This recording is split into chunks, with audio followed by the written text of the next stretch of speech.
Oh, let's see, Taryn. So John, what's new with you? I haven't seen you in a long time. How's news or whatever you're busy with these days? Yeah. Especially home stuff. We had our house sided, so that kept me out of commission for a while. Vinyl siding and insulation. Great. And Barb, are you still doing your stuff with the workforce development? I am, but we haven't done a heck of a lot since March, but we're supposed to reopen after Labor Day, but I find myself skeptical about how long anything lasts when it opens. So. Yeah, absolutely. Tell me about it. U of R has all the undergrads coming back to campus right now, and I'm terrified. Oh, and to travel so far and then have it shut down after a couple of weeks is really a bummer. Have you been on campus, Will? Like, are you working on campus? No, okay. No, one of the way things are supposed to go is classes for both grads and undergrads that are under 100 students are supposed to be in person, or at least they're left to the discretion of the professor. But all classes are supposed to be completable virtually. But I have one 50-person lecture class that is actually in person, and I'm just not keen on going. So we'll see.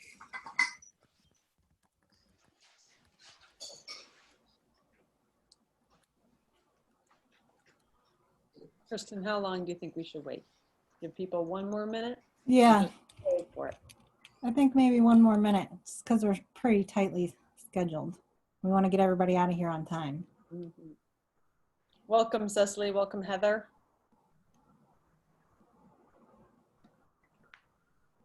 Let's see. Hi, I was trying to unmute myself. I'll keep myself on mute unless I need to say something. And Heather, I don't think we've met. I've met most of these people here. How'd you hear about this tonight? Lisa Marshall. Great. She's a part of Mothers Out Front, Chemung County. Have you heard of us? Oh, yes. Yeah, so I'm the volunteer leader for the group. And I know one of my women is ill, Gail, so you probably won't be seeing her. But there might be another one or two coming on. Well, welcome. Great to have you here. Thank you. Lauren, welcome to you too. I think we're going to just give one more minute for people to find their way here. There were a couple of people who just filled out the registration form, which made me wonder if they didn't have the link. So I just quickly emailed them the link. Great. Jim Tappan being one of them. Okay. Thank you, Evan. There we go. There's another. Okay.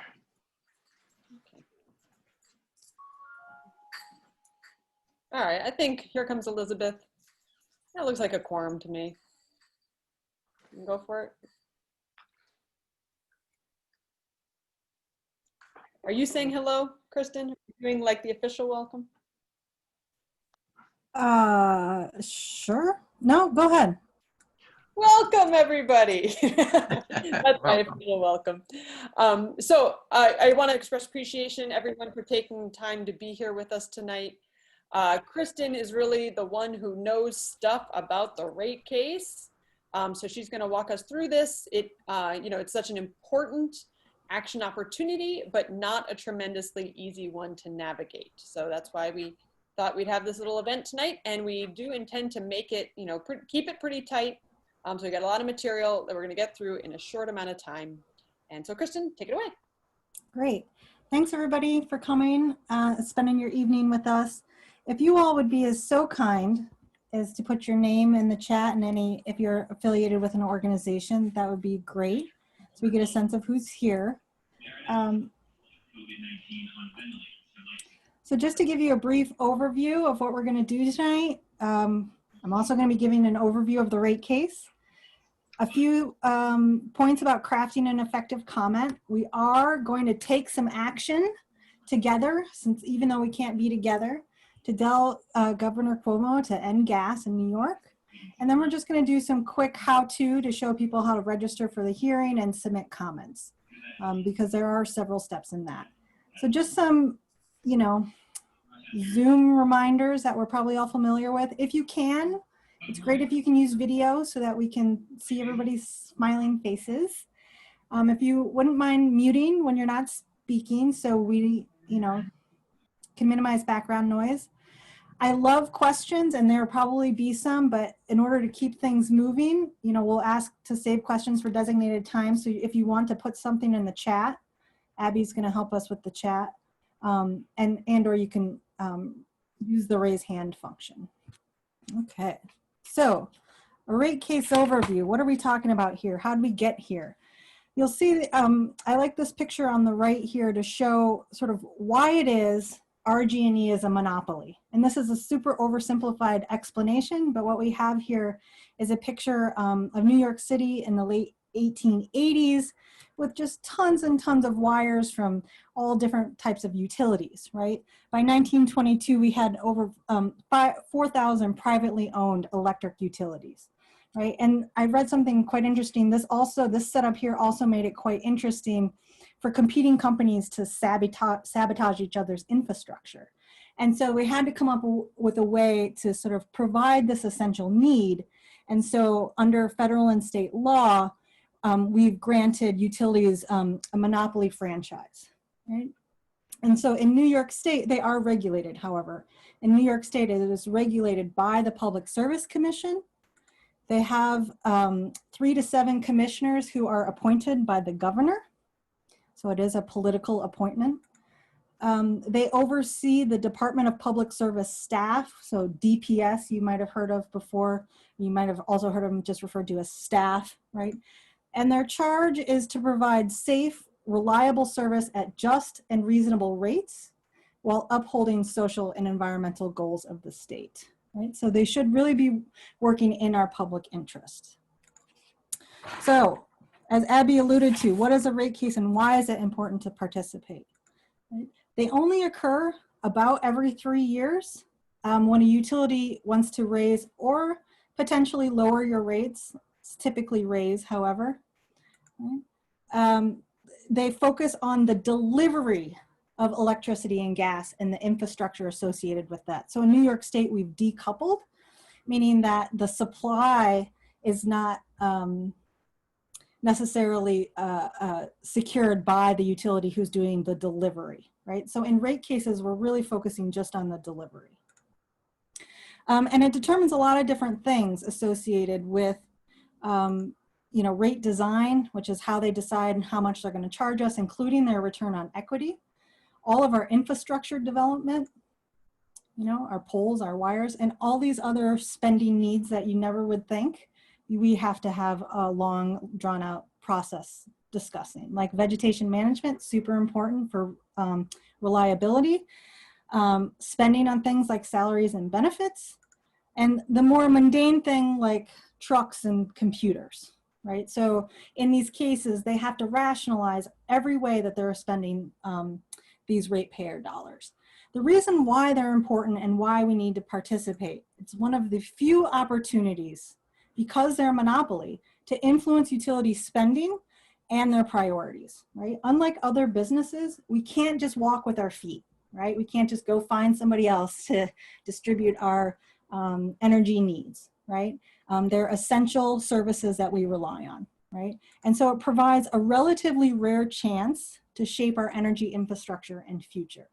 And because they happen typically every 3 years, when we consider what the climate science is telling us and the need for action, right, we need to move now, right? We can't wait until 2023, right? And so this is why the time is right. So a little overview timeline of the process. Last May, the case was filed by the company. right? Various stakeholders decided to join the case. And so it is possible for individuals to file as interveners, per se, as it's called, right? And so you can be an individual who files in cases or who intervenes in cases, right? There is a process of discovery where you can ask the company questions about their filing. You can ask other parties questions. It's usually directed towards the companies and the Department of Public Service staff. Then you enter a period of negotiations, which are confidential, that are only open to interveners. And we sort of go back and forth about, what's in the case, what we submit term sheets, this is what we want to see, right? Back and forth, back and forth. This process was set to end in March. However, the world exploded, right, in March, and COVID happened. And so for this particular case, we extended negotiations into May in order to try to address to some degree, the impact of COVID. In June, they issued a joint proposal for settlement, right? And then, we filed statements of support and opposition, as did other interveners. In August, we had an evidentiary hearing where different parties filed briefs and you make arguments in front of the judge. And then now in August here, we're at an opportunity for public statement hearings. And what happens is there's an administrative law judge who will preside over the comments. And that makes it sound like formal and scary, but really it's just somebody representing the commission who listens. Then after hearing all these comments and reading all of these briefs and counter briefs, the judges, there's two, will make their recommendation to the Public Service Commission, and they will vote in October whether or not to accept the case, to reject the case, or to revise the case. So just to give you a sense of the impacts of what's in the joint proposal for our rates.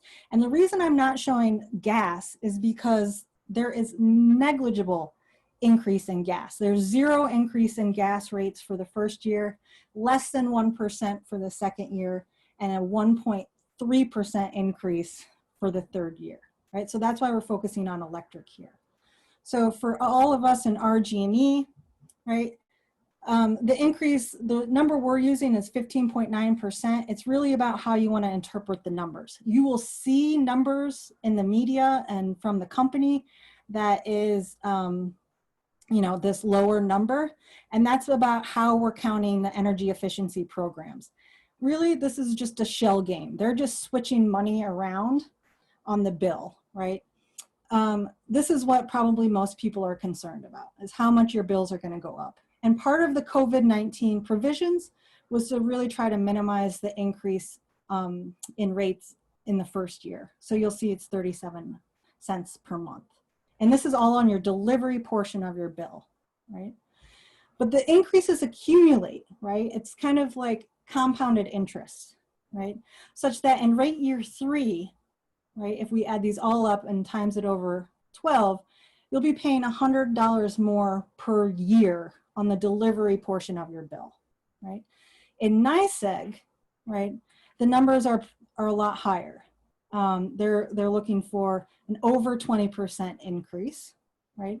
And their bills will be approximately $146 more per year. The return on equity, right, what the money that they're sending back to their shareholders is at 8.8%.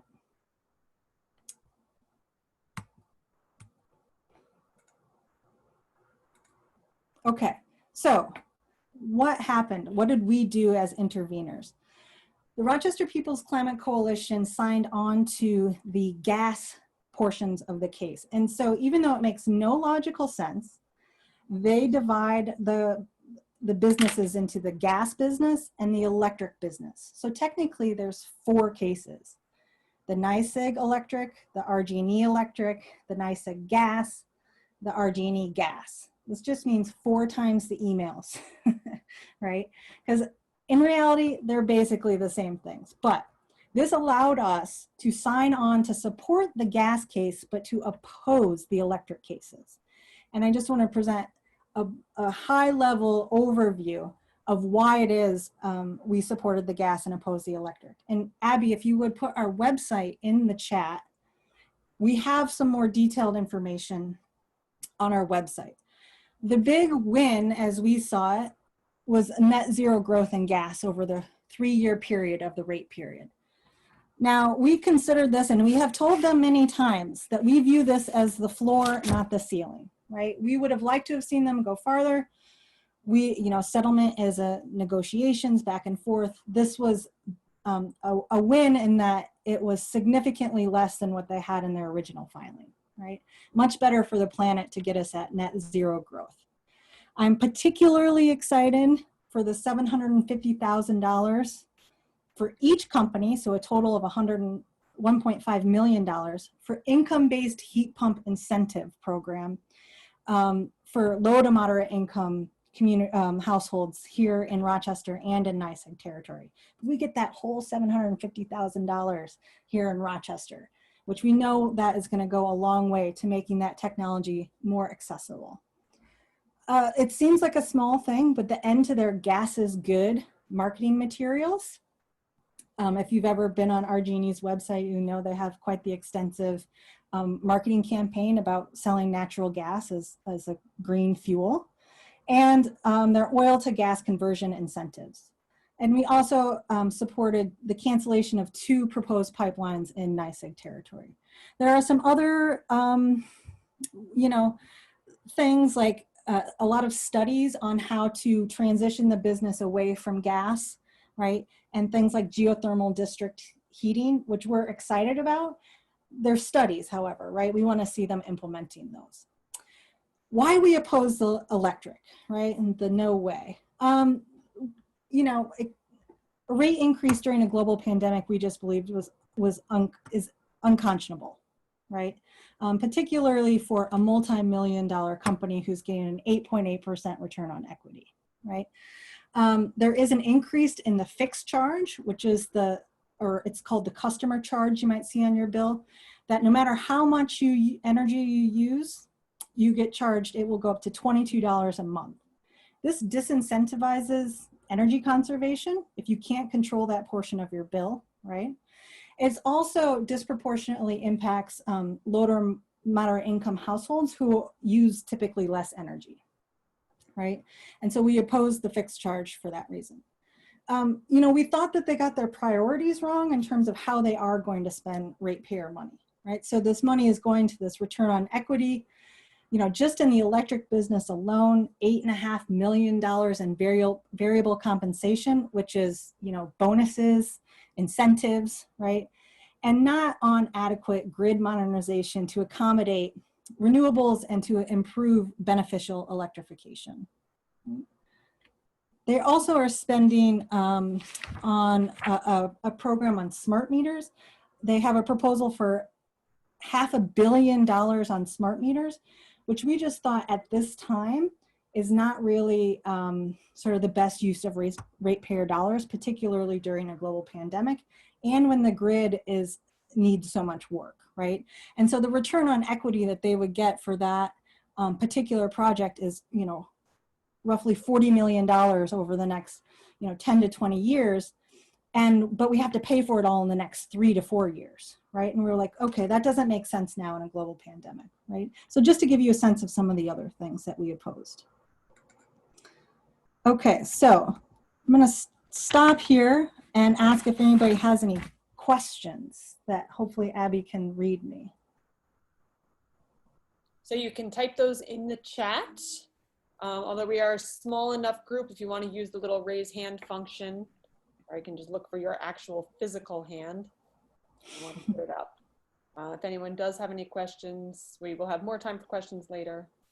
But if Kristen did such a great job explaining everything that it's like all super clear. Well. Sorry. Just a couple questions. What exactly does net zero growth mean for gas? Yeah, great question. So basically they're trying to give themselves some wiggle room. So for example, if in rate year 1, their gas usage goes up, in rate years 2 and 3, they have to bring it down so that it doesn't go above 2019 levels, I see. right? In terms of gas sales. Gas sales. I Yeah. see. And so they're using that as a way, they're using 2019 levels as a way to, as our baseline, right? The tricky thing is that we, brought up and that we need to pay attention to is that, we have to make sure they're not using the decrease from COVID as a way to get out of their obligations to, to be bringing down gas usage, right? And so they'll be using things like for the 2 pipelines that they're taking out of the proposal, for example, they're going to be using what are called non-pipe alternatives, which are things like demand response, heat pumps, energy efficiency, right, as ways to sort of ease the demand and then bring down gas instead of building out those pipelines. See. And then just a quick second question is who the other interveners were in the case. Sure. So there's your big players, which are, they're called Utility Intervention Unit, UIU. They are also supposed to represent the public interest, usually low-income customers. They are a government agency, right? We have the Public Utility Law Project, which is a nonprofit legal services and advocacy organization that they intervene in all utility cases throughout the state, also advocating on behalf of low-income and vulnerable populations.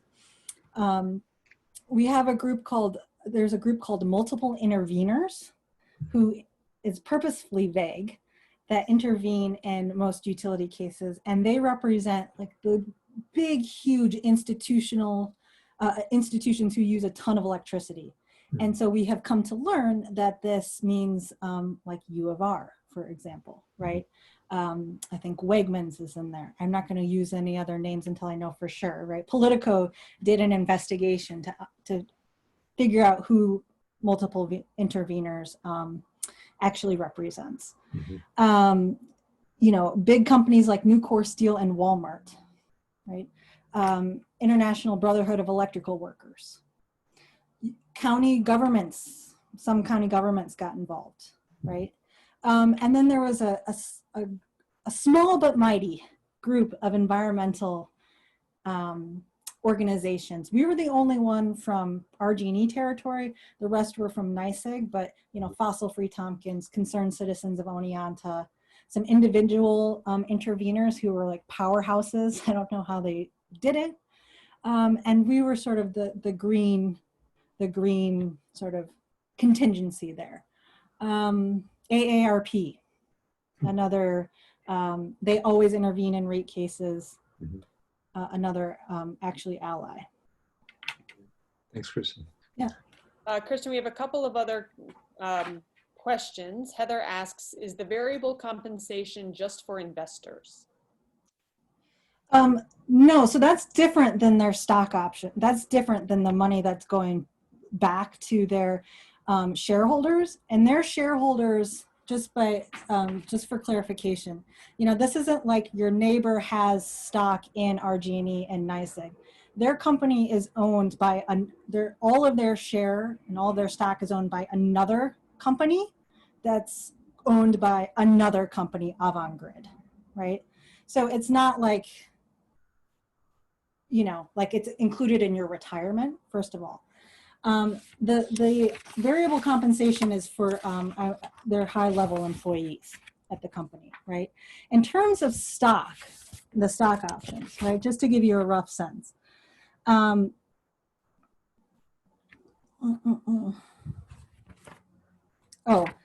Over the past 10 years, RG&E has paid out $270 million to their shareholders, right?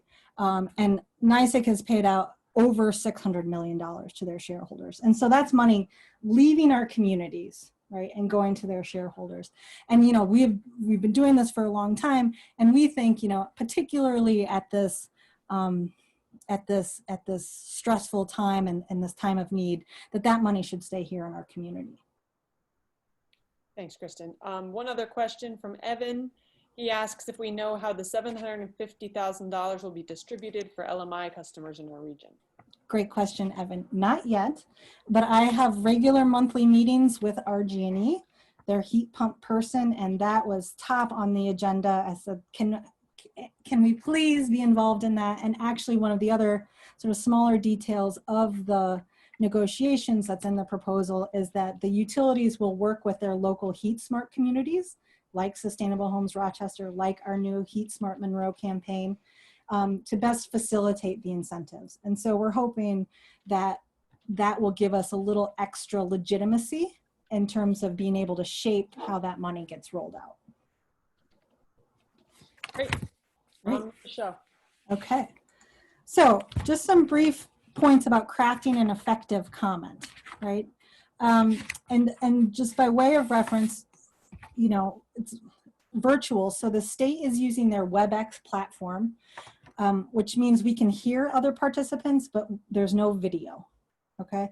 They do not know if they're putting a time limit on the comments, right? But it is possible considering how many, so these public hearings that are happening on, primarily on Wednesday, and there is some happening on Thursday, but I'll explain that in a minute, is for the entire RG&E and NYSEG territory, right? So all of those people get 2 shots, basically, at filing, you know, their public statement. So it's really important that we turn out en masse and show them that, you know, Rochester doesn't get overshadowed by NYSEG, right? But that also means we should be succinct and we should be as specific as we can, right? So limiting your comments to about 4 sentences, right? Make sure your main points are front loaded at the beginning and that they stand out. You know, I've heard over and over again that when we make our statements personal, they carry more weight. And particularly, you know, they talk about like the judges and the commissioners sort of being, you know, out of touch with reality, right? And so that they're, you know, swayed by these personal comments. It's always nice to hear something positive. So if you have anything positive to say, that's good. You know, I will certainly be commenting on the zero net growth in gas. If you have a potential solution, that's always better than just complaining, right? Or saying what you don't like. And so we put on here consider, you know, some sentence starters. You know, when I receive my utility bill, I feel this, dread, right? Or, you know, one of the things that we found were really powerful were people who were talking about, you know, just the choices that they had to make about being able to afford their bill, right? Or, you know, also powerful comments were people who, you know, evoked like their grandchildren and like, I think New York residents deserve, you know, a future that includes renewable energy because I want it to be around for my grandchildren, right? You know, some sort of personal story that, you know, tugs at their heartstrings a little. Okay, we did that part. So we are going to do a little breakout brainstorm where the 2 questions are just to get the juices flowing, right? What are your main areas of interest or concern? What do you plan to focus your comment on, right? And now you don't necessarily have to nail down your whole thing right now, right? So for when we get into the breakout rooms, we're going to ask somebody to designate a facilitator, or really just a timekeeper. We don't need to write anything down. We just want to make sure everybody gets a chance to speak. You know, a quick intro in case not everybody got to read the chat, your name, your town or your neighborhood, and I picked like pie, cake, or cookie. Right? So Abby, if you will. Yes, I will. And I want to just specify that I'm planning on putting you in a breakout group with only 1 other person. So your facilitator timekeeper responsibilities shouldn't be too terribly arduous here. But just to make sure that both people do get time to talk, you'll be there for about 5 minutes total. So if you can divide that up so that everyone does, you know, the both of you get a chance to share your thoughts. So here you go. You should see the option to go to a breakout room now.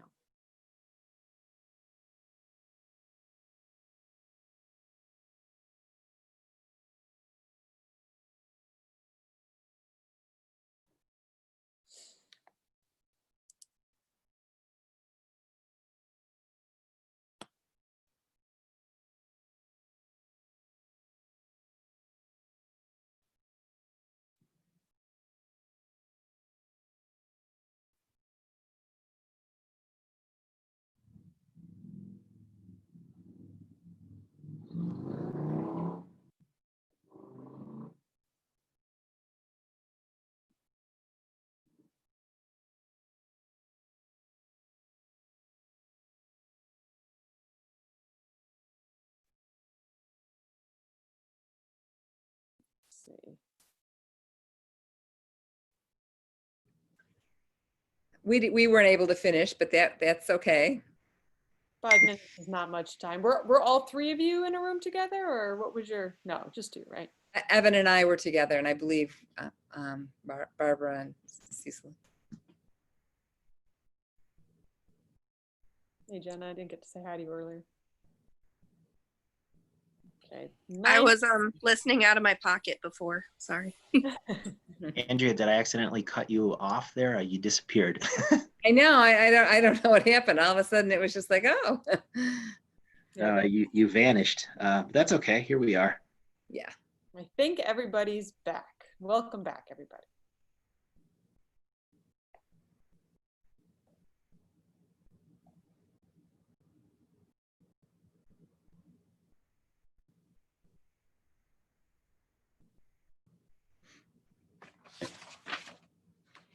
Kristen, are we supposed to be seeing slides?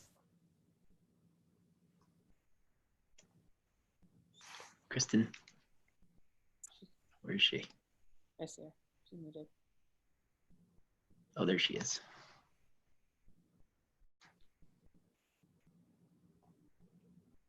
Thank you, everyone, for your patience. There we go. Okay. Wait, unmute yourself, Kristen. All the awkwardnesses of Zoom.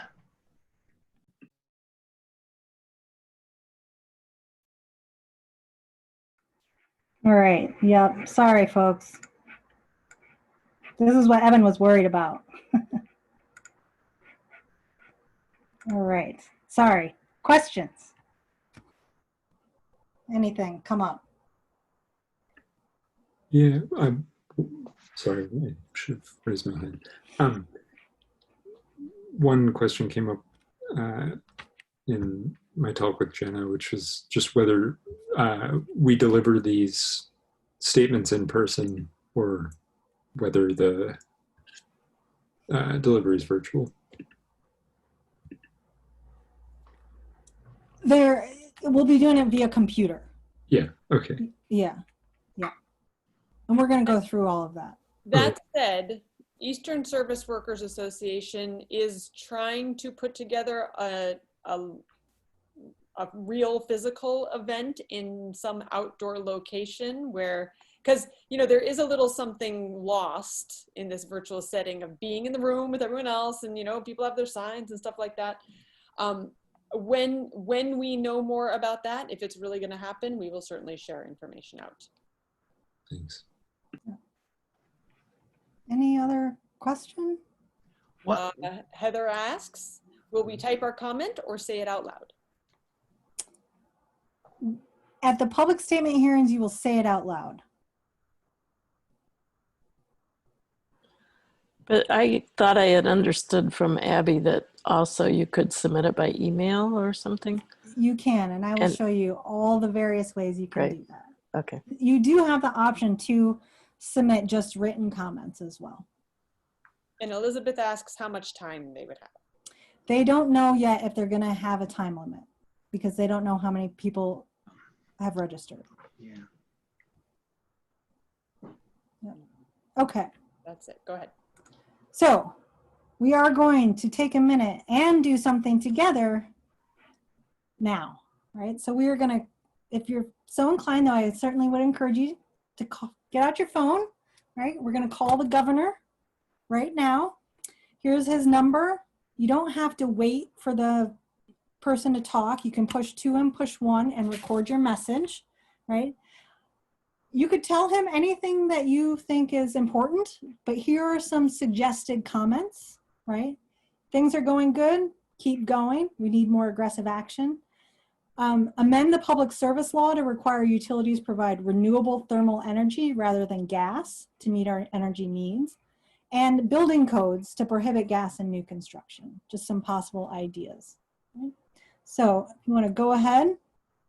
And I'll reiterate, don't bother listening to the message. Just push 2, then push 1, then say your piece. Take you about 1 minute probably. Could you repeat those 2 things real quick? The building codes and the other one? I was trying to write them down. Sure, and they're right here for you, but you can amend the public Oh. service law to require utilities provide renewable thermal energy rather than gas to meet our energy needs, and to develop model building codes to prohibit gas in new construction, which hopefully would be adopted throughout the state.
Abby, what do you see? Looks like most people are finishing up. I see Taryn still. Taryn has a lot to say to Governor Cuomo, which is great.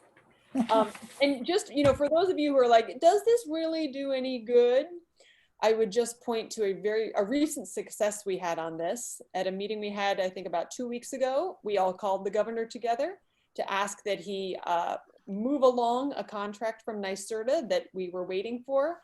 And perhaps it was a coincidence, but literally like 2 days later, we got the contract.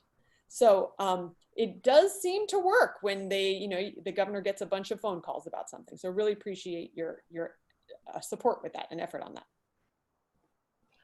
Okay.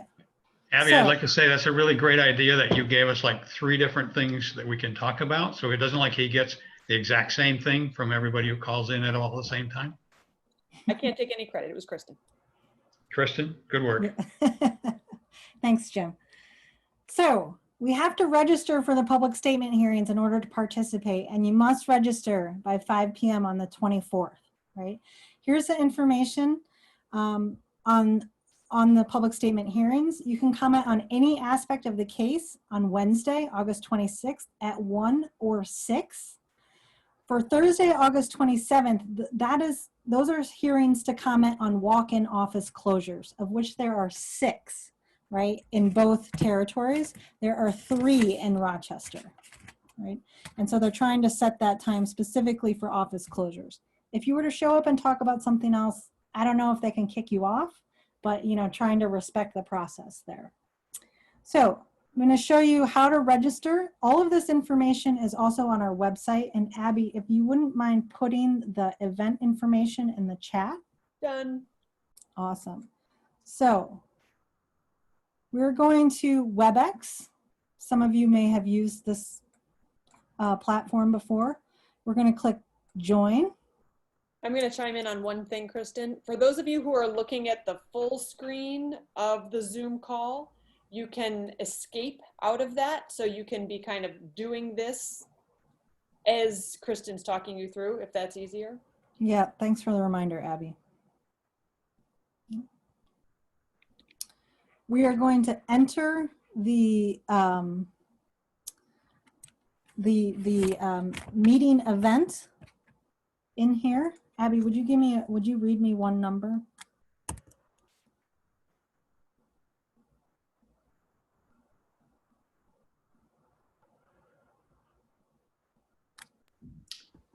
Can I just clarify, both of the Wednesday ones are for any aspect of the hearing, of the case, right? Is that what you Correct. said?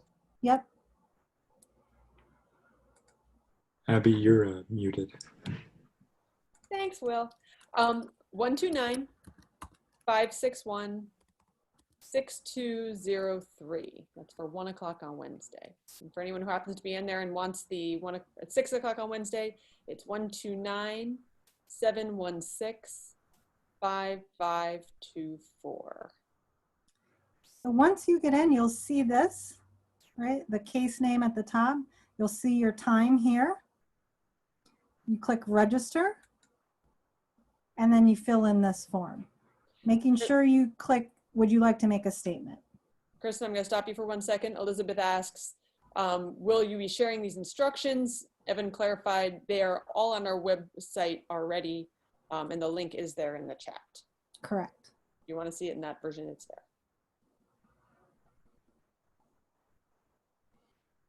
So we'll give people just a minute.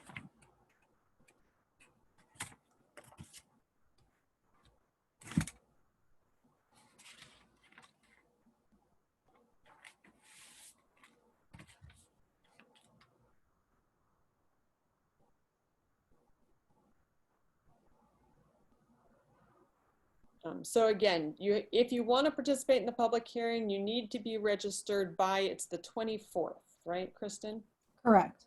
And then on our website is all of the information you need the day of, with including the login, and they give you a password, right? The event number and the password.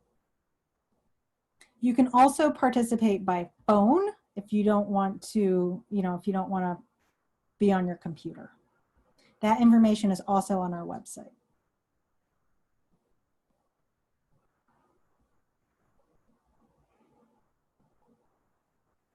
Abby, do you think it looks like?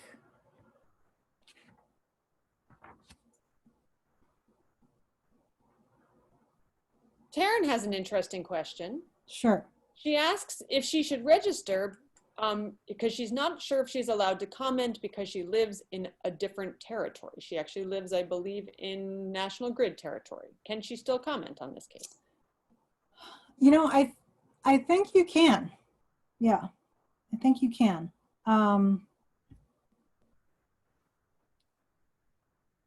guess they don't ask you the question of where you live, do they? Not in the hearings, no.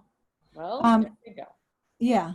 Oh. And we had interveners who didn't live, like Jessica Azulay from Alliance for a Green Economy intervened, and she doesn't live in the area. And Becca's saying that the number 129-561-6203 is invalid. I'm wondering if anyone else has had problems with that particular number. I think that's the Wednesday at 1 o'clock number. Becca, do you want to clarify that?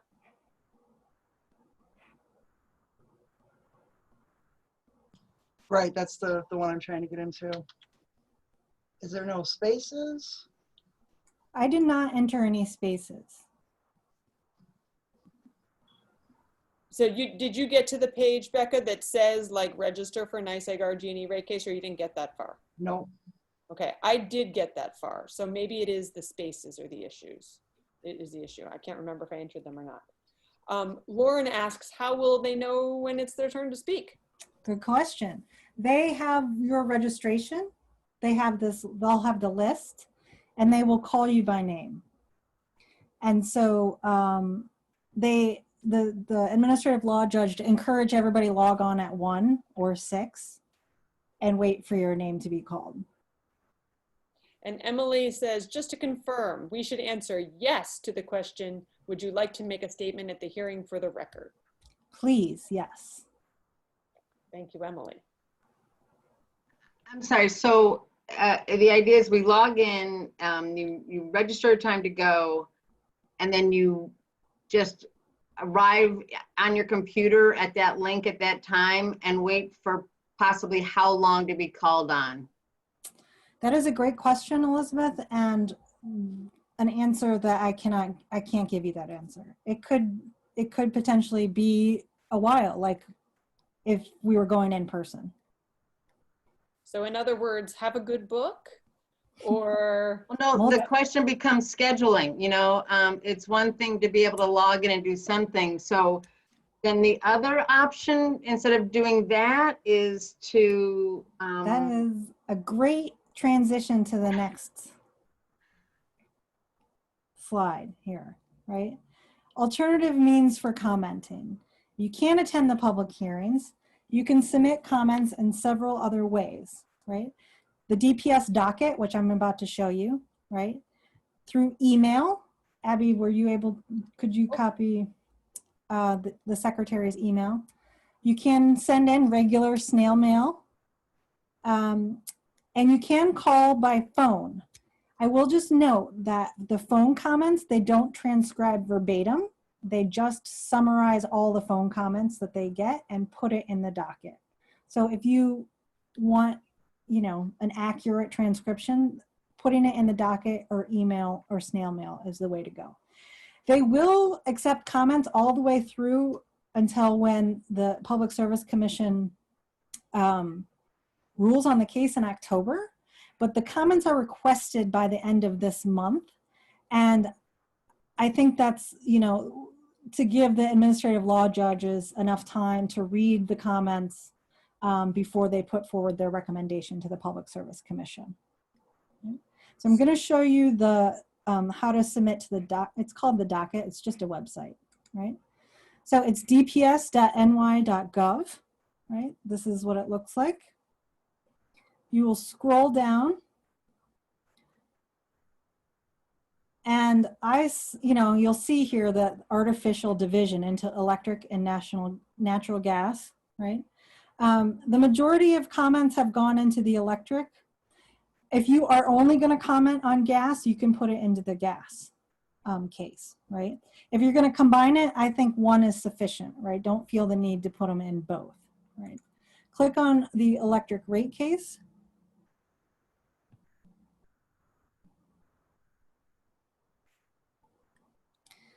Here you can see, right, if you want to read other people's comments, riveting literature, right, right here. Up here is post comments. This is where you'd like to go. Click on here. Right. And then you can fill in your information. You can use this space. You can also upload an attachment. If you really have a lot to say and you want to upload an entire letter, you can do so here, right? And so this is it. And then you confirm that you're not a robot. You understand why you're commenting, and then you click post. Kristen, if you have that into a Word document, you can probably cut and paste it right in there also if you wanted, right? Rather than attach. Exactly. And I'm sure this isn't very sophisticated in terms of things like spell check or anything like that. So you could, get it right and then copy and paste. Great suggestion. Kristen, a few other questions from the chat. Barbara asked, do you feel that speaking on WebEx is more powerful than email? That's a great question. The judge was sure to note that, they are given equal weight. However, what I've heard was really, that people are can sense the emotion more, I think, when you actually deliver a comment, orally and as in person as we can be. And so that's why I'm choosing to participate in the public statement hearings, right? I also, the administrative law judges, we know have to sit there and listen to all of them. I'm always just worried that they might skim a little, And so I really want to make sure that they hear what I have to say. And that's why I'm participating in the public statement hearings.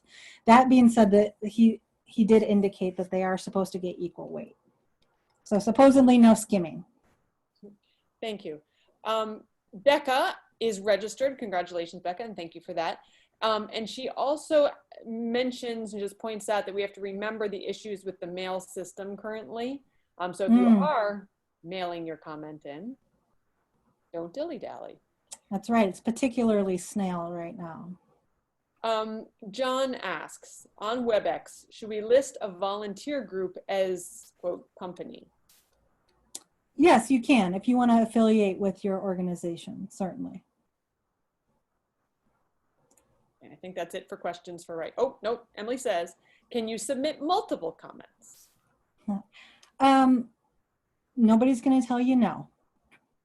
And I don't think there is not anybody, for example, I gave a statement at the public statement hearing, and then I submitted my entire thing, online.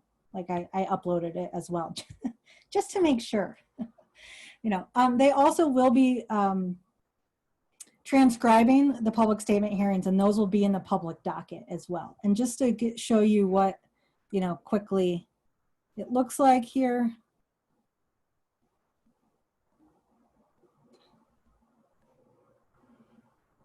if you want to read these.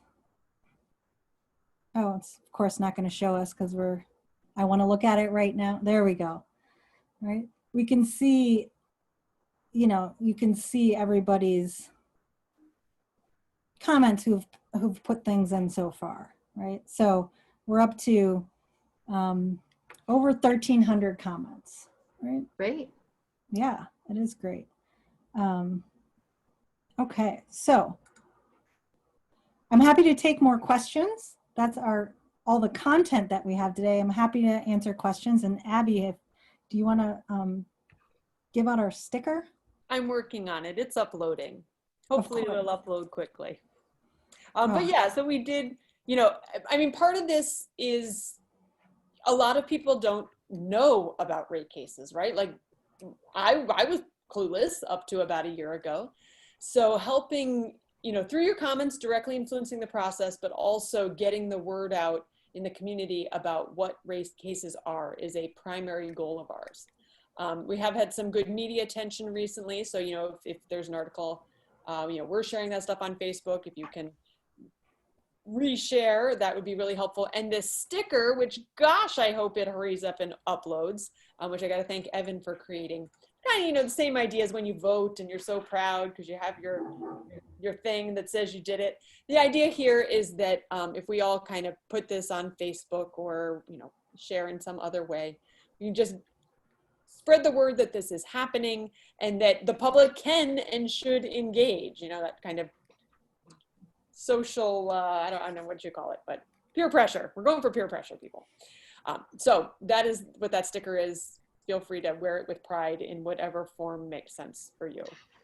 It's also on our Facebook page in multiple places. So if that's an easier place to draw it from, by all means, you can access it there. Hint, hint, become part of our Facebook family. So if there are any final questions, or if not, we could get you out of here 4 minutes early. Even with Zoom slide troubles. Thanks, everyone. Thank you for being willing to dive into this. That's really appreciated. Yeah, thanks. This was great. Thanks for all the info. Appreciate it. Good info, nice and clear. Very well done. Absolutely. Thank you. Have a good night, guys.